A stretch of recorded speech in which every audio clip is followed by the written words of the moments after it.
Hello. हाँ जी यशोधन भाई। हाँ जी जनाब, बताइए। लोगों को ना समझ नहीं आ रहा कि गुड़गांव में रेंज रोवर डिफेंडर कैसे आ रही हैं, सारे रियल एस्टेट इन्वेस्टर इतने पैसे कैसे कमा रहे हैं। एक बार समझाओ मैथ्स क्या है यार। अरे CFA पढ़ा है भाई, फाइनेंस तो सबसे फेवरेट सब्जेक्ट है। इसके लिए क्या छुट्टी, अभी समझा देते हैं। आप सोच रहे होंगे कि आपका कोई दोस्त या कजन जो गुड़गांव प्रॉपर्टी मार्केट में इन्वेस्ट करता है, हर कुछ महीनों में एक नई महंगी गाड़ी ले आता है। कभी BMW, फिर उसके बाद कुछ महीनों में रेंज रोवर। तो ये ऐसा क्या कर रहा है, कितने पैसे कमा रहा है जो ये सब कर पा रहा है? क्योंकि आप कंफ्यूज हो, ये 8-8 करोड़ की प्रॉपर्टी तो ले रहा है जिसपे 80 लाख प्रीमियम कमाता है, विच इज जस्ट 10% ROI। इससे ज्यादा तो म्यूचुअल फंड्स दे रही है, 12 से 15%। तो ये ऐसा क्या कर रहा है? क्या ये झूठ बोल रहा है?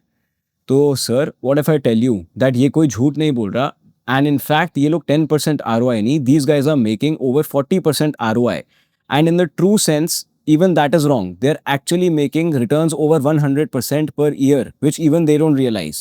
और इनके ब्रोकर्स को भी ये नहीं पता, तो इन्हें क्या बताएंगे? So there is no rocket science over here.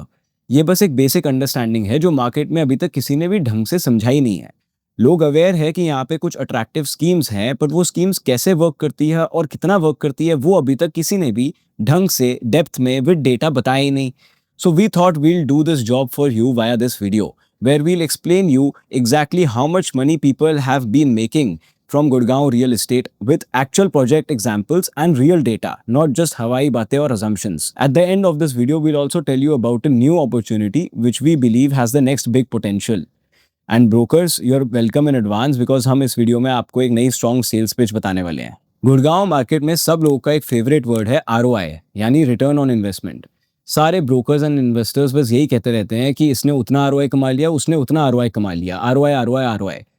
पहली बात तो return on investment is the wrong metric to actually assess your profits from real estate investments in Gurgaon. वो मैं बाद में डिस्कस करके बताऊंगा कैसे। बट अभी के लिए मान लेते हैं कि आप ROI जैसा सिंपल मेट्रिक ही यूज करना चाहते हो, तो लोग ROI भी मार्केट में गलत ही कैलकुलेट कर रहे हैं। How so? Let me explain. एक बहुत बेसिक सी चीज़ है गुड़गांव मार्केट में जो एग्जिस्टिंग इन्वेस्टर्स को ऑलरेडी पता ही है, लेकिन जिनको नहीं पता फिर भी एक बार ये देख लो। लोग कहते हैं कि भाई हमने 8 करोड़ की प्रॉपर्टी बुक कराई, उस पर 80 लाख का प्रीमियम कमा लिया, तो 10% ROI कमा लिया। But let me ask you this, क्या आपने पूरे 8 करोड़ रुपीज आज ही बुकिंग के टाइम पे दे दिए हैं? नहीं, because in Gurgaon there is a thing called a construction link payment plan, or whatever the developer might call it. Essentially, it is a payment plan wherein you pay the cost of this property in installments as per the construction process. मतलब आप construction के process में कुछ milestones होंगे जहां पे developer आपसे कुछ परसेंटेज ऑफ पेमेंट कॉल करेगा, तो आप धीरे धीरे इंस्टॉलमेंट्स में पूरी प्रॉपर्टी की पेमेंट करोगे। जैसे 10% आज विद इन बुकिंग कर दोगे आप विद इन 1 मंथ, उसके बाद 20% may be after a few months, like 4 months बाद जब खड्डा खोदेगा, फिर 20% बाद में 7th फ्लोर की स्लैब डलने पे, ऐसे करते करते 100% payment you will make till possession. तो दैट मीन्स कि आज आपने अगर 8 करोड़ की प्रॉपर्टी बुक कराई है, तो इन 1 year you have just paid 40 to 50% of that properties cost. मतलब 4 करोड़ रुपए दिए आपने, तो आपकी इन्वेस्टमेंट, जो आपकी एक्चुअल इन्वेस्टमेंट है, वो आधी हो गई। इसलिए आपका ROI 20% आएगा, 10% नहीं आएगा। ROI आपका डबल हो गया इसी सिंपल पेमेंट प्लान की वजह से। तो ये चीज़ अब मैं आपको एक रियल लाइफ एग्जांपल के साथ दिखाता हूँ। एक एक्चुअल प्रोजेक्ट में पेमेंट प्लान की वजह से आपका ROI कितना डिफरेंट आया है just because of the payment plan. So ये मैथ्स मैं थोड़ी सी, मेरे को CFA की आदत है, तो मैं PPT और एक्सेल में करके दिखाऊंगा। Although I made it very simple, but थोड़ी सी मैथ्स है, तो please try to follow. So look at this real example. We have taken a project which is Adani Lushlands, which was launched in Gwal Pahari just last year in June 2024. एक साल हो गया इस project को। 7.5 करोड़ में project launch हुआ था, आज ट्रेड कर रहा है at 9 crore rupees. Average selling price है ये, यानी 1.5 करोड़ का प्रीमियम। दैट मीन्स इस प्रॉपर्टी की कैपिटल अप्रिसिएशन हुई है बाय 19% और अराउंड 20% अप्रोक्सीमेटली। पर क्या ये 20% आपका एक्चुअल ROI है? क्या आपने एक्चुअली 7.5 करोड़ दिए हैं? नहीं। By today, you have just paid 30% of this property's cost because of the payment plan. तो आपकी actual investment inclusive of 5% GST is just 2.3 CR and your returns remain the same, which is 1.5 crores. So your actual ROI is 55%, which is more than double your capital appreciation. So this is how the payment plan impacts your returns. पर ये भी अभी आपके actual returns नहीं है, क्योंकि जैसे मैंने पहले बताया था कि ROI is a wrong metric. Why? We'll see that now. ROI metric ही गलत है, क्योंकि ब्याज का मीटर तो तब चालू होगा जब आप बिल्डर साहब को पेमेंट करोगे, और एनी अंडर कंस्ट्रक्शन एसेट में एक स्टैगर्ड मैनर में पेमेंट जाती है। फॉर एग्जांपल, आपने 10 करोड़ की प्रॉपर्टी ली और उसमें आपने 35% ईयर 1 में दिया, बट 35% क्या जनवरी में अगर आपने प्रॉपर्टी ली तो साथ में पेमेंट कर दी? नहीं करी। जनवरी में शायद से आपने 10% करा होगा, 20% आपने अक्टूबर में करा होगा और रिमेनिंग आपने दिसंबर में करा होगा। An under construction asset is very similar to investing in mutual funds or SIP. तभी ROI is the wrong metric to calculating your returns on the investment which you have done. And that is why I would like to introduce a new term in the world of real estate, which is not even new but actually a neglected term. I don't understand. It is beyond me कि why अभी तक market में कोई ये use ही क्यों नहीं कर रहा। इसे बोलते हैं XIRR, also known as your Extended Internal Rate of Return. सुनने में थोड़ा सा कॉम्प्लेक्स लग रहा है, ज़्यादा डीप नहीं जाऊंगा, बस इतना बता देता हूँ कि दो चीज़ें होती हैं, IRR internal rate of return और XIRR। तो ये मैट्रिक्स आपका एक्चुअली मेजर करते हैं कि आपके कैश फ्लोज कब हुए हैं और कितने हुए हैं। इसको अकाउंट करके वो आपको आपकी ट्रू रिटर्न्स बताते हैं पर ईयर। तो these metrics tell you the real picture, इसलिए म्यूचुअल फंड्स भी ये वाला मेट्रिक यूज करते हैं। स्मार्ट बनने की जरूरत नहीं है, अगर समझ नहीं आ रहा तो XIRR सिर्फ इतना स्टेट करता है कि आपका ब्याज का मीटर तब चालू होता है जब आप अपनी पेमेंट बिल्डर को करते हो, जिससे आपकी रिटर्न की मैथ्स पूरी चेंज हो जाती है, और यही यशोधन भाई आपको आगे समझाएंगे। तो अब जो प्रोजेक्ट मैंने आपको अभी दिखाया अडानी लश लैंड्स, उसी का अब ट्रू रिटर्न्स यानी XIRR निकाल के देखते हैं और दिखाते हैं आपको। तो इसके लिए हमने एक सिंपल सा काम किया है। हमने प्रोजेक्ट की बेसिक डिटेल्स निकाल ली, लॉन्च डेट ताकि पता चल जाए कि कितना टाइम हो गया प्रोजेक्ट को, स्टार्टिंग प्राइस यानी लॉन्च प्राइस, आज का मार्केट प्राइस जिससे we get to know the premium, and then we actually map the payment plan of the project which the developer provided. ये हमने पेमेंट प्लान निकाला है जिससे हमें हमारे एक्चुअल कैश फ्लोज पता चल जाएंगे ऑन दीज डेट्स, एंड हमारी रीसेल के टाइम पे जो प्रोसीड्स आएंगे वो 1 जुलाई को हमने अज्यूम कर लिया है आज के प्रीमियम के हिसाब से।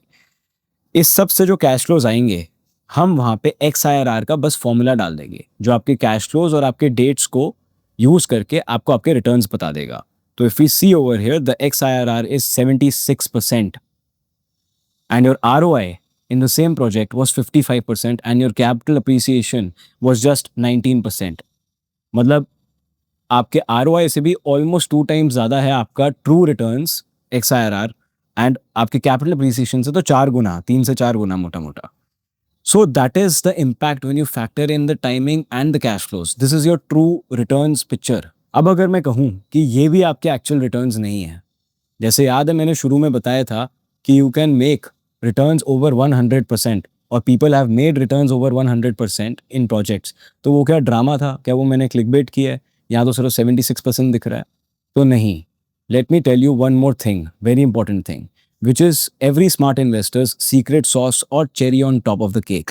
That is called leverage or home loans. Home loans can impact your true returns or your XIRR by 2x. Let's take a loan example or a loan setup where we are taking this Adani Lush Lands property with 75% loan and 25% down payment. Interest rate at 7.5% per annum and tenure to be 20 year. अब सोचो अगर आप ये project home loan के through लेते तो क्या होता? Your cash flows would have reduced because now you and the lender are going to be sharing that payment call. आप पूरी पेमेंट आप नहीं दे रहे होगे, लेंडर भी कुछ पेमेंट देगा डेवलपर को, तो आपकी कैश फ्लोज अब EMI होगी और आपकी डाउन पेमेंट रिड्यूस हो जाएगी। EMI के लिए आप बनाते हो एक लोन एमोर्टाइजेशन शेड्यूल। इसके बाद हमने फाइनली कैश फ्लो शेड्यूल बना दिया। ये कैश फ्लोज पे सेम XIRR लगा दो तो आपका XIRR क्या आता है? Your XIRR in Adani lush lands is now 133%, above 100%. I have shown you what I told you in the beginning. This is 1.7 times higher than your returns when you had self-financed this project.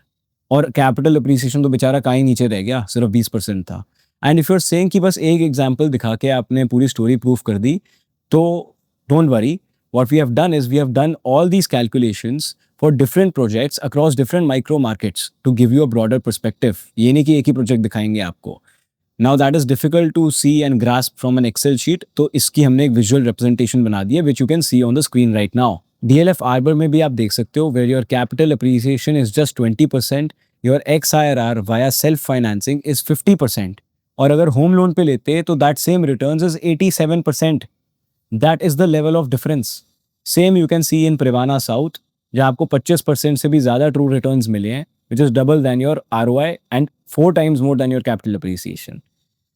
ये सब अगर आपको लग रहा है कि सिर्फ under construction projects ले लिए, तो लास्ट में देखोगे तो हमने DLF द क्रेस्ट का भी एक एग्जांपल लिया है, एक 12 साल पुराना प्रोजेक्ट जो मेरे पीछे ही पड़ता है। इसका आप XIRR देखो और लेवरेज के केस में देखो कि 18% आ रहा है, जहाँ 13% आप देख लो ट्रू सेल्फ में आ रहा था, वो कम लग रहा होगा, तो होम लोन से 18% आपका रिटर्न्स आते।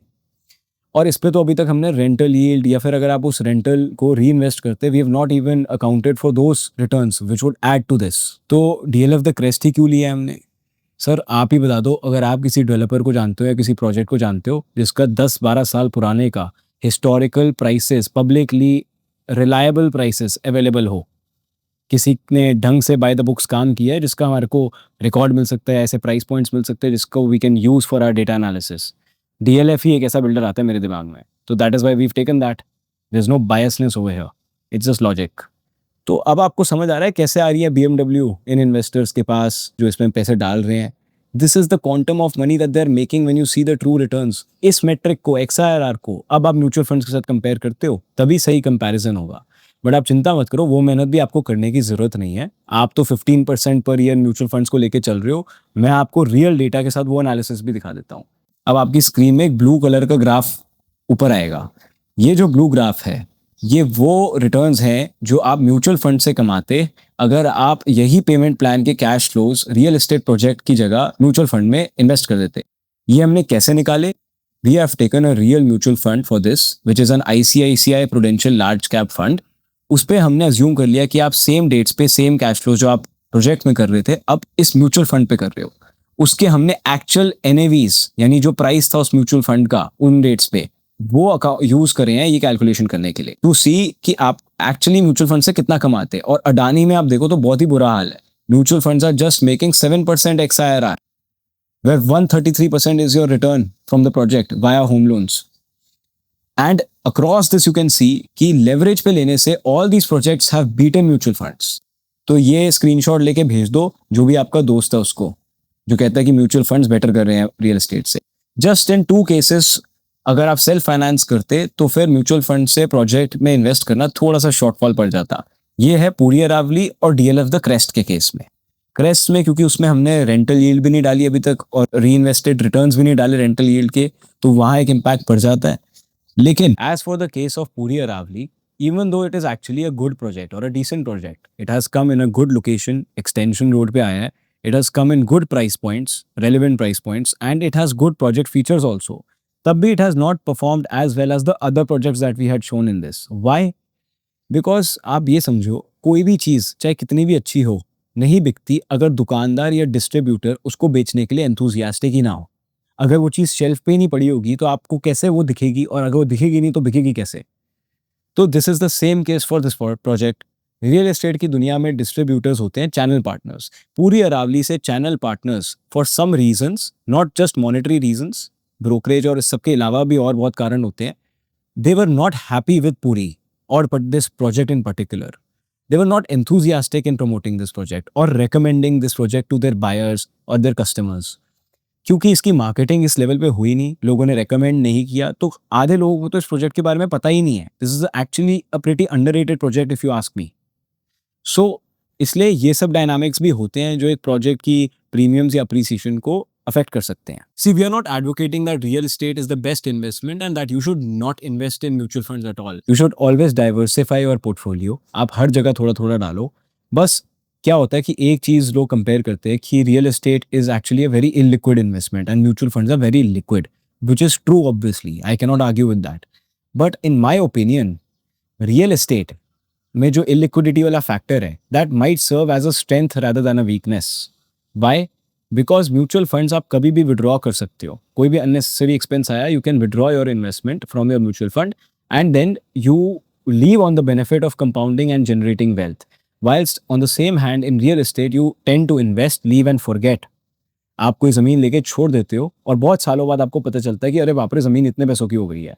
तो वो जो कंपाउंडिंग है उसके चांसेस थोड़े से बढ़ जाते हैं क्योंकि फाइनेंशियल डिसिप्लिन फोर्सेबली आ जाता है रियल एस्टेट में।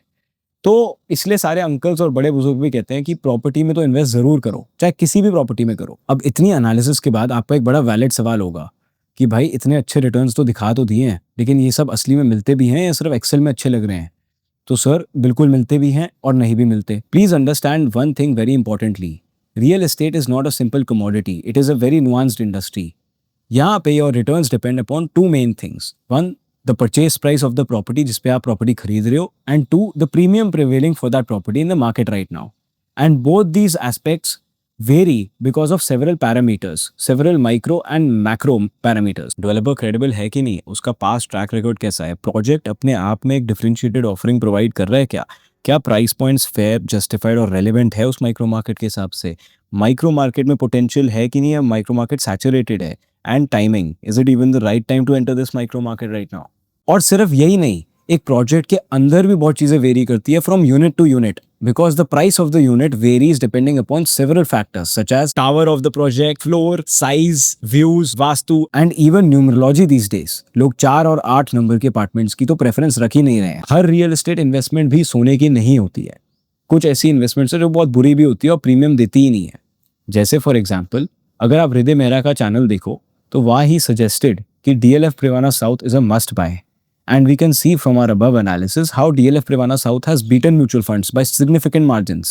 But Godrej Aristocrat लोगों को मना किया था, तो आज आप Godrej Aristocrat की हालत देखिए, वहां पे तो लोग प्रीमियम छोड़ो लॉस में सेल करने के लिए रेडी हैं। So that is why we are saying that you have to be very diligent while selecting the property or investment that you have to make. So not everything is good, but not everything is bad either. So फिर सवाल ये आता है कि कैसे पता लगा है कि प्रोजेक्ट अच्छा है कि नहीं। इतनी सारी एनालिसिस करने का तो मेरे पास टाइम है ही नहीं। तो इसके लिए एक बहुत सिंपल फॉर्मूला है, आप किसी भी माइक्रो मार्केट की जो अच्छी माइक्रो मार्केट है उसका टॉप 10 परसेंटाइल वाला प्रोजेक्ट ले लो जो उसके टॉप 10 परसेंटाइल में आता है, एंड उसमें भी आप बेस्ट पॉसिबल यूनिट ले लो।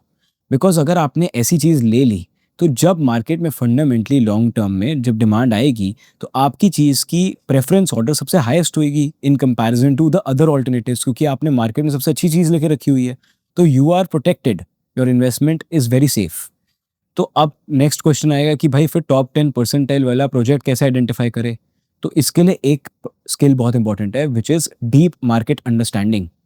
अब ये आप या तो खुद एक्यूमुलेट कर लो या फिर as smart MBAs have taught us, delegate this to a good real estate consultant. एक ट्रस्टवर्दी और एक केपेबल रियल एस्टेट कंसल्टेंट की यहाँ पे जरूरत पड़ती है। क्यों ट्रस्टवर्दी? इसलिए जिसका आपके साथ एक अच्छा रिलेशनशिप हो, क्योंकि वो रीसेल के टाइम पे कहीं भाग ना जाए। आज आपको चीज़ दिला दी, रीसेल के टाइम पे गायब, फोन भी नहीं उठा रहा। एंड सिर्फ ट्रस्टवर्दी से काम नहीं चलेगा, they have to be capable enough, because they have to have deep market understanding to identify कि कौन सा प्रोजेक्ट टॉप 10 परसेंटाइल में आता है, कौन सा प्रोजेक्ट इतना अच्छा है, किसके प्राइस पॉइंट्स रेलेवेंट है, उसमें बेस्ट यूनिट कौन सा है, बेस्ट यूनिट भी वही आपको दिलवा पाए कि नहीं, रीसेल भी वो बाद में करवा सकता है कि नहीं, उसके पास उतना बैंडविड्थ है क्या, एंड क्या वो प्रोजेक्ट उस माइक्रो मार्केट में बेस्ट है in comparison to its alternatives, या कुछ बेटर भी है उससे।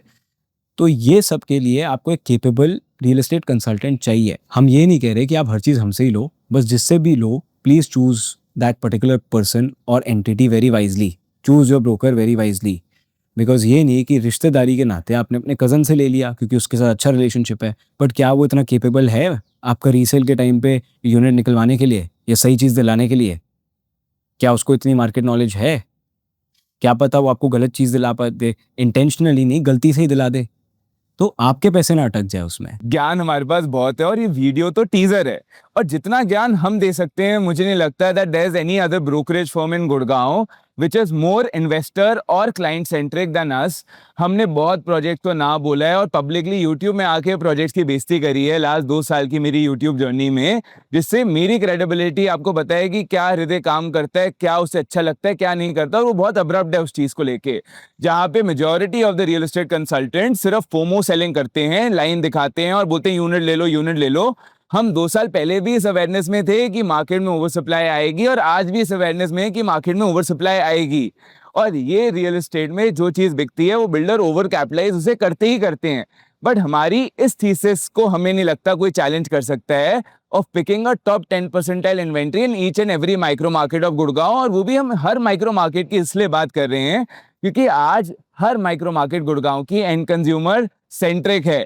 जहां आज से 10 साल पहले कोई भी न्यू गुड़गांव या द्वारका एक्सप्रेसवे नहीं जाना चाहता था, आज कोई भी माइक्रो मार्केट गुड़गांव की वहां पे इंफ्रास्ट्रक्चर आ गया है, रोड्स की कनेक्टिविटी आ गई है, तो लोग रहना पसंद करते हैं। तो हम अपने इन्वेस्टर्स के लिए, अपने क्लाइंट्स के लिए सिर्फ एक चीज देखते हैं कि इस माइक्रो मार्केट की जो हम इन्वेस्टमेंट कर रहे हैं, क्या ये टॉप 10% इन्वेंट्री है या नहीं है। और उसकी वजह से हमारे पास एश्योरेंस है कि अगर मंदा आएगा तो भी हमारी चीज निकल जाएगी, अगर तेजी आएगी तो सबसे ज्यादा रिटर्न इसमें आएगा। और हमारे पास हर टिकट साइज में आज इन्वेस्टमेंट के लिए चीजें हैं, starting from 5 crore, 10 crore, 20 crore and बहुत चीजें हैं जो हम बातें कर सकते हैं आपके साथ। और आपको पता चल जाएगा हमारा कंटेंट कंज्यूम करके, हम लोगों से मिलके, कि हम बहुत डिफरेंशिएटेड लोग हैं मार्केट से। इतनी सेल्स पिच काफी है। अगर आपको और जानना है तो you can call us, connect with us and let's talk over a coffee.